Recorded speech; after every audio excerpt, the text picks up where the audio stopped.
What's up, YouTube? Team Movies here. Now, since it is pretty much the fall movie season now me and my brother are actually doing a fall movie preview. Now, we just recorded one last night. I'm gonna wait till we record the rest, then I'm gonna upload them. But I'm actually right now. I'm gonna do my top, not 10, my top 20 anticipated movies coming in the fall. Now, I was gonna do top 10, but to be honest, there's way too many good-looking movies coming out in the fall to really make just a top 10 list of. So, with that being said, here is my top 20 anticipated movies coming in the fall. Alright, coming in at number 20 is going to Rambo Last Blood. You know, starring Sylvester Stallone once again back as John Rambo. I mean, Rambo is really, besides Rocky, Rambo is one of Stallone's most iconic figures right there. I mean, the character of Rambo is just such a violent character there. And this time he's taking on the drug cartels. I mean, first we had First Blood, and now we got Last Blood coming, which I'm pretty sure we're, just because it says Last Blood does not mean we're not going to see Rambo again. I guarantee you, if Rambo Last Blood is a major hit, Stallone's going to return as Rambo once again. Mark my words there. But, yeah, I'm really looking forward for Last Blood, and hopefully it's really great. So, I mean, because the last time we saw Rambo on the big screen was like 2008. So hopefully the long wait for Rambo will be worth it. Cannot wait to see it. All right. All right, coming in at number 19 is going to Queen and Slim. Now, this is, of course, about this. Now,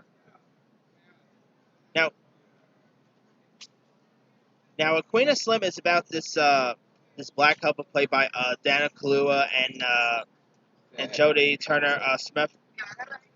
And while they're on their first date, they end up being pulled over by a police officer, and then Daniel Kaluuya's character ends up shooting the police officer in self-defense. And so they're pretty much on a they're like on a wild, like a goose chase and trying to get away from the cops and all. So this is a bit kind of like Bonnie and Clyde in a way.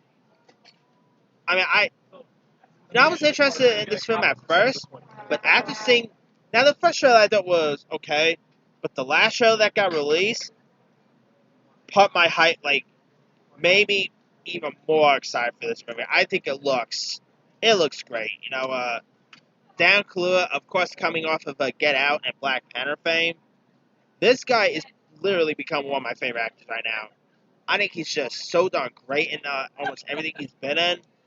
And hopefully Queen of Slim will be a great film, because the trailers just won me over left to right. So, and I don't know much about this Jodie Turner Smith actress, but from what I've seen from her from the trailer, she looks great in this. So and not to mention you got Booking Woodbine in this, my crush ever since the Brown Bunny, Chloe Sevigny.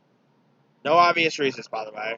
And you even got Red Hot Chili Pepper guy Flea in this. I just cannot wait for this. So hopefully it's as good as the trailers are, because yeah, I really quite liked the trailer so much. Wait.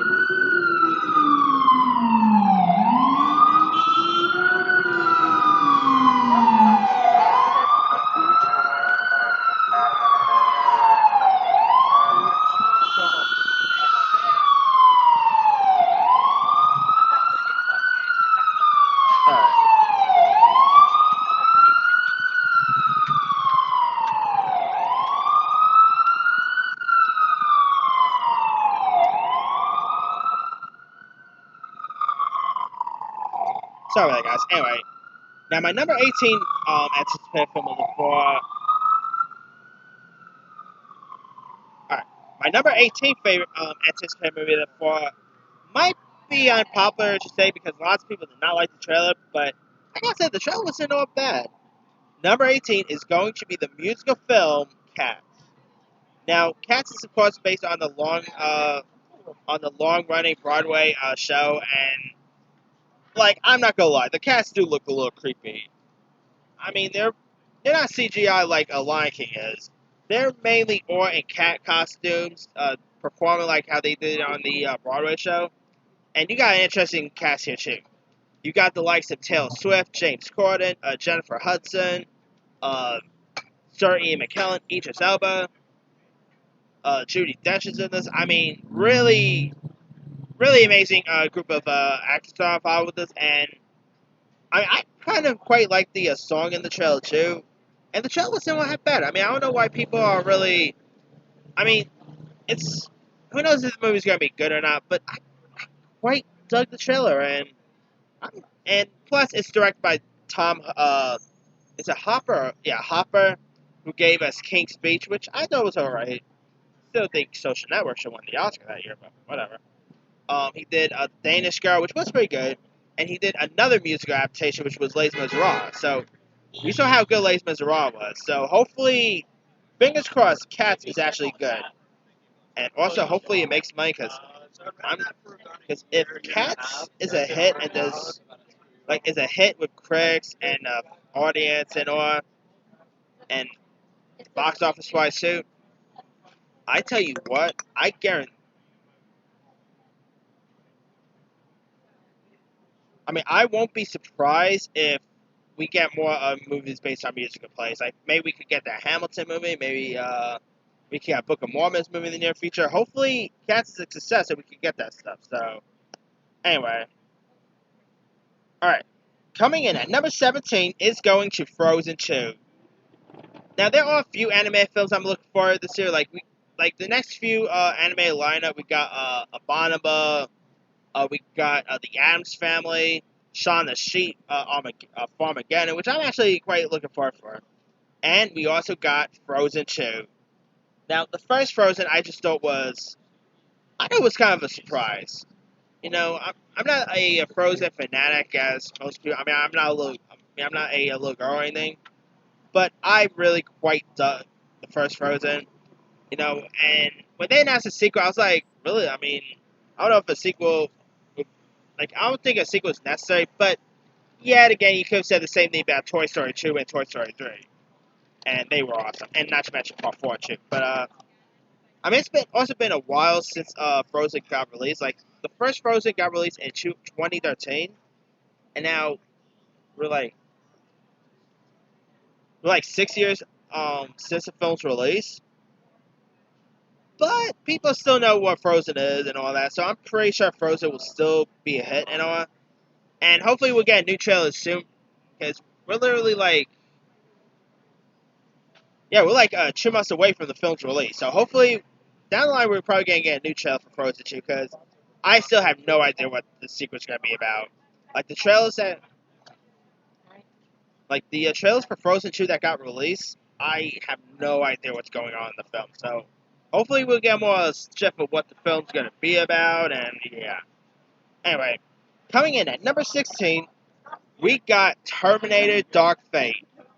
Now, you know, I shouldn't be all that excited for this because Terminator Genesis, which wasn't as bad as people say it was, but still wasn't that great of a film. Terminator Salvation was a bust, and Terminator 3 was not that great. So, the question is, should we really be excited for Terminator Dark Fate? My answer is actually yes. Because this is, kind of like how Halloween was a follow-up to the original Halloween. Terminator Dark Fate is going to pretty much be a follow-up to, to Terminator 2, which everyone, including myself, say is the best Terminator we've ever had.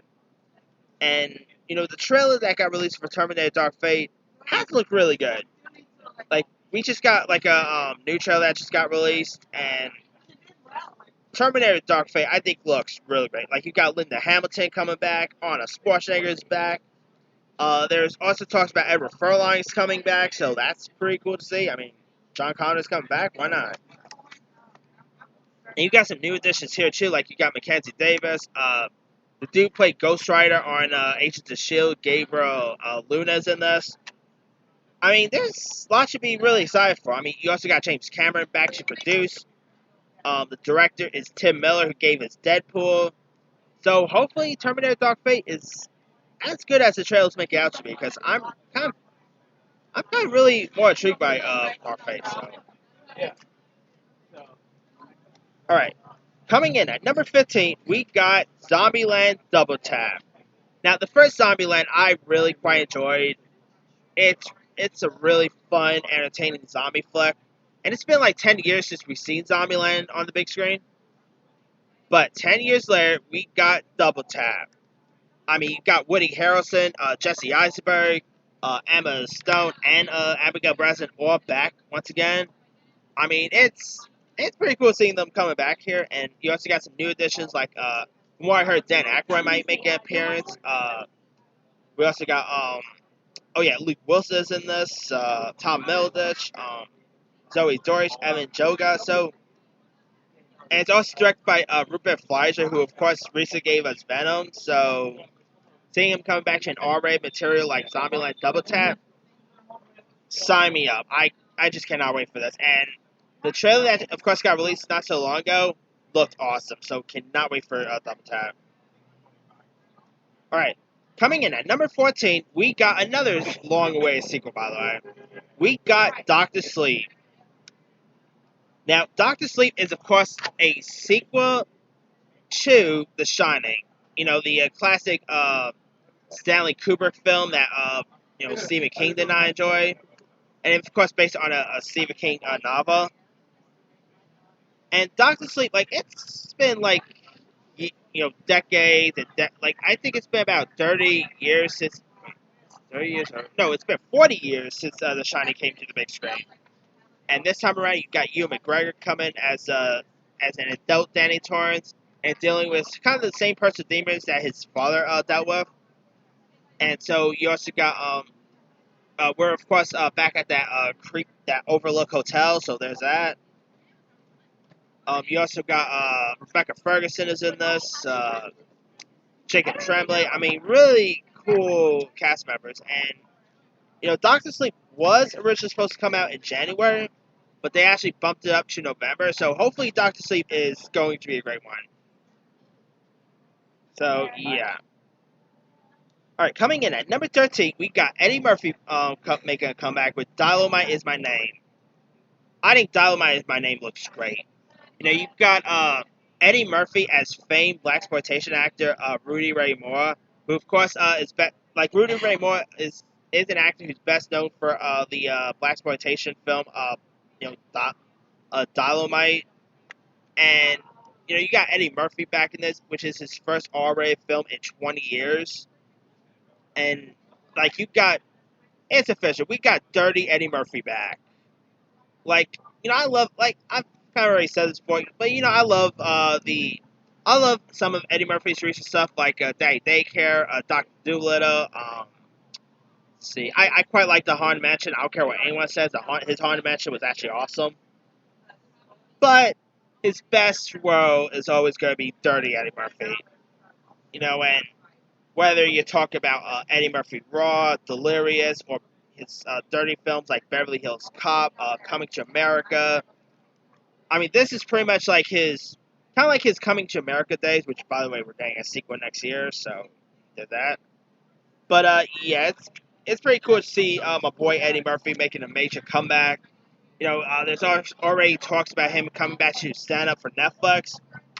So yeah, seeing Eddie Murphy doing something like this, sign me up. Hopefully it's as good, because yeah, it looks really great. Alright, coming in at number 12, we got Ford v Ferrari.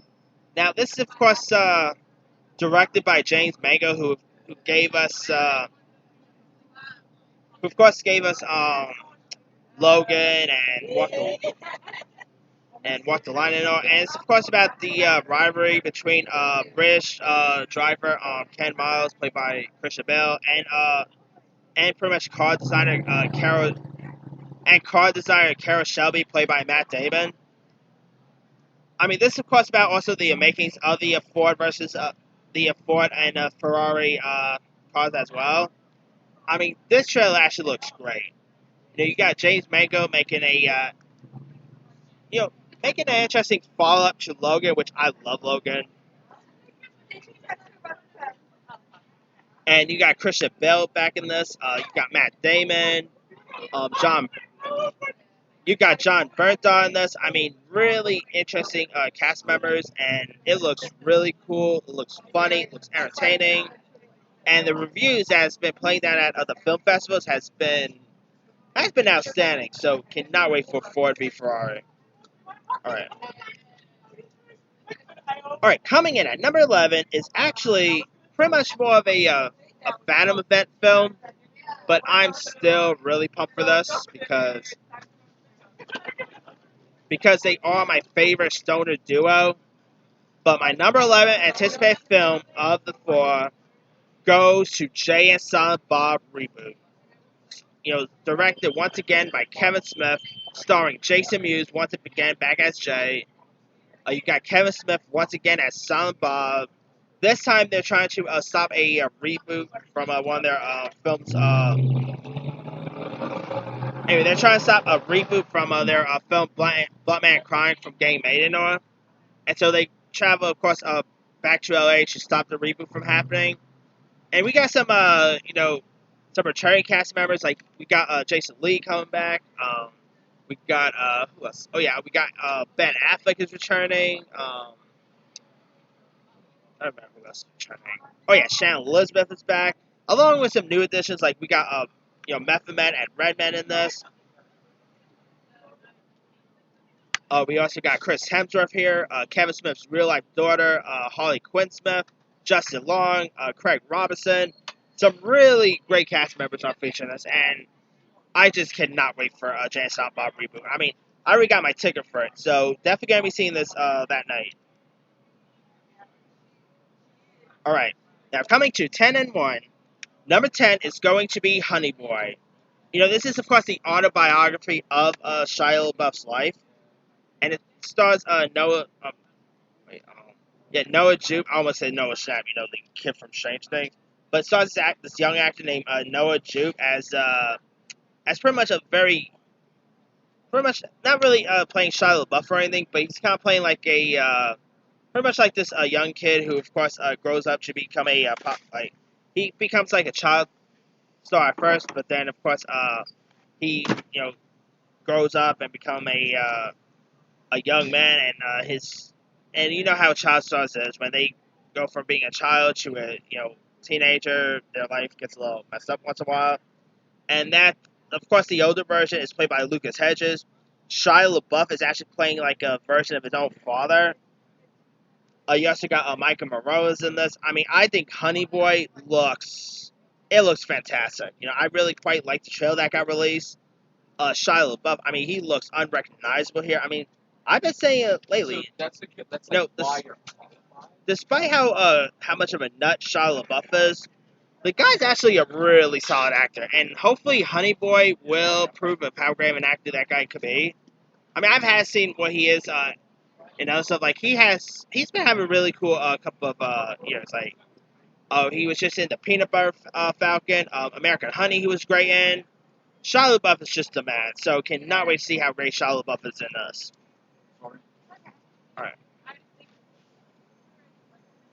Alright, coming in at number 9 is going to Jojo Rabbit. Now, Jojo Rabbit is, of course, directed by Taika Waititi, who, of course, gave us Thor Ragnarok, What We Do in the Shadows. He's directing episodes of The Mandalorian.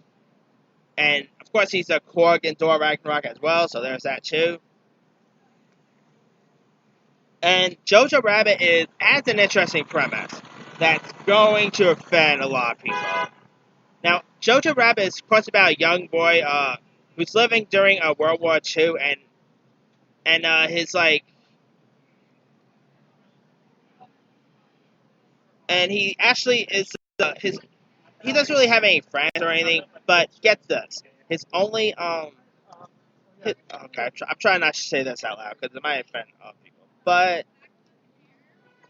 but the kid's only friend is actually an imaginary friend, who, by the way, the imaginary friend of his is Hitler, played by Taika Waititi. I mean, this this looks like it's gonna offend a lot of people, and Taika Waititi, like he's playing the role of Adolf Hitler, and my God, they really made that guy look so much like Hitler, with the mustache and clothes and all. I mean, it's kind of a weird, interesting premise there, but I think they released like a little teaser trailer not so long ago. Jojo Rabbit looks freaking great. I mean, Taika Waititi, it's going to be an interesting follow-up to Thor Ragnarok. And, of course, he's doing Thor Love and Thunder as well, so there's that too. But it looks really funny. I mean, you got Scarlett Johansson in this, Sam Rockwell. Yeah, I cannot wait for Jojo Rabbit. I mean, yeah, like I said, it's going to offend people, but, hey. Alright, coming in at number 8 is going to Jumanji Next Level, starring Dwayne Johnson and Kevin Hart. By the way, speaking of, there was news about, Kevin Hart's accident. Thoughts and well wishes go out to Hart and his family and all. And I'm glad he's doing okay. I mean, despite the his back surgery and all, I'm glad he wasn't like I know it was serious, but I'm just glad it wasn't life threatening, to be honest. But anyway, back to Jumanji Next Level. I quite love the first Jumanji. The first one was, of course, Robin Williams. But, the last one that got released with Dwayne Johnson and Kevin Hart and Jack Black and Kara Gillian. And that was a real major hit when it got released. And I'm really looking forward for Next Level. The sequel looks really fun, entertaining. I mean, you got Dwayne Johnson impersonating Danny DeVito, and Kevin Hart is impersonating Danny Glover. And what more can you ask for there? You also got Nick Jonas back in this. Colin Hanks is supposed to be returning. I just cannot wait for Next Level. This just looks as funny as the original. I mean, I don't know if it's going to be as good as the original, but hopefully it'll be good. Alright. Okay, coming in at number 7 is going to Rian Johnson's film Knives Out. Now, I'm saying now, it's pretty cool that they actually had that in the trailer. They had the boards to say from Star Wars: Last Jedi, directed Rian Johnson. Because I know they're I know say what you want about Last Jedi and whatnot. Rian Johnson is still a cool director.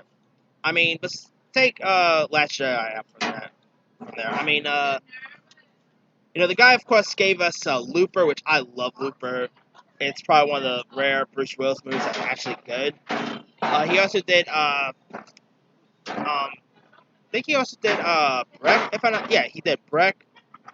And Knives Out is pretty much like a murder mystery film, and the cast in this is outstanding. Like, the cast in Knives Out includes the likes of Jamie Lee Curtis, Toni Collette, Chris Evans, Daniel Craig, you got Anna de Armas, the Dirty Racist White Girl, Katherine Langford is in this. Knives Out I really quite like the trailer, and I think this is a murder mystery film, like a whodunit type of film, and I'm kind of a sucker for those type of murder mystery films. This just looks awesome, and cannot wait till we see a new trailer, by the way, because I'm pretty sure we're going to see another trailer. I mean, this looks like it's going to be one interesting, mystery film, and yeah. I mean, this is also it's also going to be cool seeing, pretty much, to see Rian Johnson, what he can do, after after the Last Jedi, debacle, and I'm actually a bit surprised they decided, in the trailer, they decided to say from the director of Last Jedi, because, people do not like The Last Jedi, and that's not something you might want to do for good marketing. But anyway, yeah, Knives Out, I definitely cannot wait to check out. Anyway, now coming in at number 6, this movie is actually getting loads of great reviews. It has 100% on Rotten Tomatoes, by the way.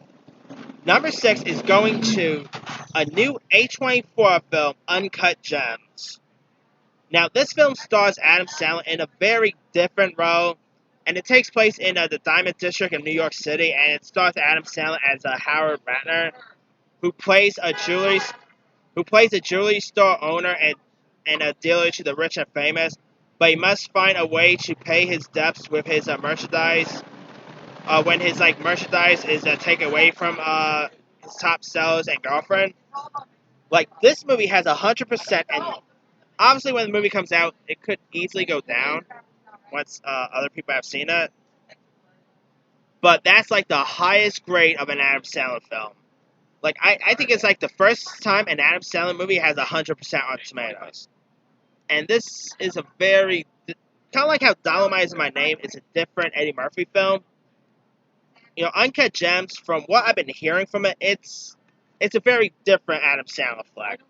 Like, early critics are saying it's actually Adam Sandler's best performance, and early critics are also saying that Adam Sandler should get an Oscar nomination for this, which there are times that Adam Sandler has done films where I think he could have scored an Oscar nomination.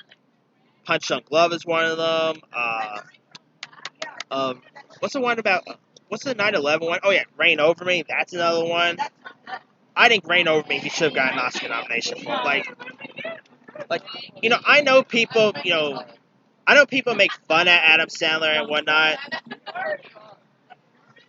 but say what you want about Adam Sandler, when he, outside of his known comedies, the guy could do drama well. Like, if you guys still never seen Reign Over Me, check that one out. If you never seen Punch Drunk Love, give that one a go. And not to mention, Uncut Gems is being directed by the Safdie brothers.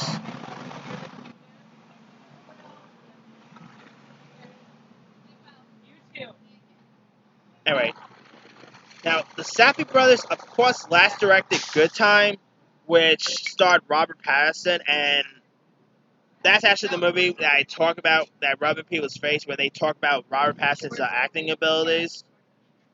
I mean, the Safdie brothers are really cool directors, and I think they could direct Adam Sandler yeah, I think they could direct Adam Sandler great in a film like this. So, yeah, cannot wait for Uncut Gems. I mean, it is from A24, produced by Martin Scorsese, directed by the Safdie brothers, and starring Adam Sandler. Those four alone makes me excited for this. So, hopefully, Uncut Gems is awesome, because I'm really anticipating this film. Alright. Coming in at number 5, the movie comes out this week. Number 5 goes to It Chapter 2. Now, It Chapter 2, directed by Andy Muschietti, the sequel, the follow-up to 2017's smash hit It. I think It Chapter 2 looks awesome. Looks like it's going to be gorier than the first film. You got the kids back, that's pretty cool. You got new additions like Bill Hader, James McAvoy, and Jessica Chastain are playing the adult versions of the kid actors. You've got Bill Skarsgård back as Pennywise. I mean, what a year for Stephen King, by the way. We of course just had Pet Sematary, which a lot of people didn't like. I quite dug the Pet Sematary remake. It Chapter 2, Doctor Sleep, that Toro Grass film, there's that too. Not to mention there's Castle Rock coming to Hulu. We're in the Stephen King renaissance, and I cannot be more happy. I do love me some Stephen King adaptations, and It Chapter 2 just looks great, so can't wait for it. Number 4 is going to another clown, and that is Joker. Now, this movie just premiered at Venice, and with rave reviews, standing ovations. I mean, lots of people are raving about Joker. Like, they're saying that Joaquin Phoenix might actually get an Oscar nomination for this performance. Well, they actually didn't say might. They actually said he will get an Oscar nomination, so we'll see if they're right about that one. I mean, Joaquin Phoenix looks great as Joker. I mean, you've got Todd Phillips directing this, who gave us the Hangover films. You've got Robert De Niro in this. Zazie Beetz. I think this looks just awesome, and definitely cannot wait for Joker. And also, not to mention, it's an R-rated comic book film. Who doesn't love a good R-rated comic book film? I mean, not all of them are great. Like, you just saw Hellboy. That wasn't great. But, hopefully Joker is as great as the critics are saying it. Alright, my number 3 anticipated film of the year is going to... Actually, my number 3 anticipated film of the year is going to The Irishman. You know, it is, of course, a Netflix movie starring, directed by Martin Scorsese, based on pretty much based on a book there. It's a mafia film. I do love me a good mafia film. You've got a great cast list in this. Like, you got Robert De Niro, Joe Pesci, Al Pacino, Harvey Keitel, Ray Romano is in this, Bobby Cannavale, Anna Paquin. I mean, what a great cast here. And, I mean, it's Scorsese. I'm going to be excited of this no matter what. I do love me a good Scorsese flick. Scorsese is he's just the man. And, reteaming with Robert De Niro and Joe Pesci should be awesome. But the film has had its problems, And I just hope it's not anything the problems aren't too serious where, like, the movie is actually terrible, because I really can't bother seeing a terrible Martin Scorsese flick. But the movie is also like 3 hours long, so, oh boy. But it's Scorsese, so what do you expect? But, yeah, I cannot wait for this. I mean, it is going to a limited release and Netflix, so hopefully I'll be able to see it there. Fingers crossed. But if not, I'll watch it on Netflix. I mean, it'll probably still be as good on Netflix and all. But anyway, yeah, definitely really pumped for The Irishman. Alright. Coming in at number 2 is going to Star Wars The Rise of Skywalker. Now people who know me, they know I love me a good Star Wars film, but my number 1 I'm actually more anticipating. But I'm of course still looking forward for The Rise of Skywalker. I mean, it is of course sadly the last time we're going to see Carrie Fisher on the screen as Leia. Got J.J. Abrams coming back. The recent trailers have... I quite like the recent stuff we've seen from it. So hopefully this... And of course this is the end of the Skywalker saga. And after this we won't get another Star Wars movie till 2022. Dang. That's a long wait. But anyway. So yeah, just think of it. We're also having not only this, but we also got The Mandalorian coming out as well. So we're still going to get more Star Wars movies until 2022. So, like, we're still going to get more Star Wars from now until 2022. So that's pretty cool there. But yeah, Rise of Skywalker, just cannot wait to see this. Hopefully we'll get a new trailer, because we did got like a little preview, but that wasn't really a trailer. That was more like kind of a special look, really. But hopefully we'll get a new one, because I really cannot wait to see this. Anyway, now my number 1 anticipated movie of 4 goes to A Beautiful Day in the Neighborhood. Like, one of my favorite movies of last year was one of my favorite movies of last year. One of my favorite movies of last year was the Mr. Rogers documentary, Won't You Be My Neighbor? And this Beautiful Day in the Neighborhood film looks fascinating. You got Tom Hanks as Mr. Rogers. Matthew Reeves from The Americans fame is also in this. I think this looks fascinating. I mean, Mr. Rogers was, of course, an icon, so seeing an actual film about his life, sign me up. I think this looks... The trailer that got released looks great. I mean, that trailer was so good, I'm hoping we do not see another trailer, because that trailer made me so much excited for this one. And, like, after that trailer, I'm just because of that trailer alone, made me excited for this movie. I mean, I'm not gonna lie, I did tear up a little bit with that trailer. I mean, if that trailer could make me tear up, there could be a good chance that this film could make me tear up. So, I mean, yeah. But, definitely can't wait for A Beautiful Day in the Neighborhood. I mean, who knew that would be excited for Mr. Rogers movie more than a Star Wars film, or a Martin Scorsese film? That's a little something right there. But anyway, And also you got Tom Hanks. Who does love Tom Hanks? So anyway, that's pretty much it. Let me do the quick rundown. 20, Rambo, Last Blood. 19, Queen and Slim. 18, Cats. 17, Frozen 2. 16, Terminator Dark Fate. 15, Zombieland Double Tap. 14, Dr. Sleep. 13, Dynamite Is My Name. 12, Ford vs. Ferrari. 11, Jay and Silent Bob Reboot. 10, Honey Boy. 9, Jojo Rabbit. 8, Jumanji, Next Level. 7, Knives Out. 6, Uncut Gems. 5, It Chapter 2. 4, Joker. 3, The Irishman. 2, Star Wars, Rise of Skywalker. 1, Beautiful Day in the Neighborhood. Now, my computer is about that, so I can't really read every other film that's coming out, but there's a few other stuff coming out that also looks great, like Gemini Man could be pretty decent. Motherless Brooklyn looks good. The Lighthouse looks really interesting. We also got that film Just Mercy with Michael B. Jordan and Brie Larson. That looks really interesting. What else we got coming out? Oh yeah, the new Pope looks great. Lots of really interesting films to look forward to. So, yeah. But anyway, let me lead you guys. What are some of your anticipated movies coming in the fall? Drop a comment below. Don't forget to like, subscribe, hit that bell for more notifications. This here is Team Movies signing off.